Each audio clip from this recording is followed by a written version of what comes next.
કચ્છના ભુજમાં ઊંટ મહોત્સવનું આયોજન કરાયું, જેમાં કેન્દ્રીય મંત્રી પુરુષોત્તમ રૂપાલા ઉપસ્થિત રહ્યા। આ ઊંટ મહોત્સવમાં માલધારી સંસ્કૃતિ પ્રદર્શન યાત્રા યોજાઈ।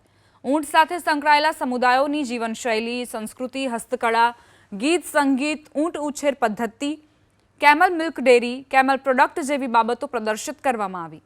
આ પ્રદર્શન યાત્રામાં અનેક ઊંટ ગાડીઓ પણ એક્ઝિબિશન ટેબ્લો તૈયાર કરીને ભુજના જાહેર માર્ગો પર ફેરવવામાં આવી।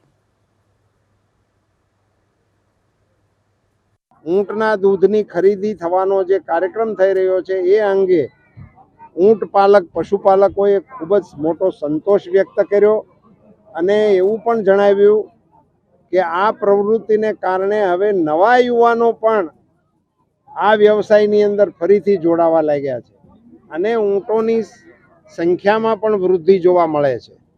વ્યાવસાયિક રીતે સારું વળતર કમાવા માટેની આ વ્યવસાયમાં પણ તક છે એવી એક નવી વાત પણ આજ ઊંટ મહોત્સવ દરમિયાન જોવા મળી। ખાસ કરીને છેલ્લા 15 વર્ષમાં કચ્છમાં જે ઊંટ સંવર્ધન ક્ષેત્રે કામ થયા છે, ઊંટની સંખ્યા વધી છે અને માલધારીઓ જે ઊંટ પાલન છોડી દીધું હતું એની અંદર પાછા આવ્યા છે। એ બધું ઉજાગર કરવા માટે અને એની ખુશી મનાવવા માટે અને એના ઉત્સવ માટે આજે કચ્છ ઊંટ મહોત્સવ આજે આયોજન થયો છે।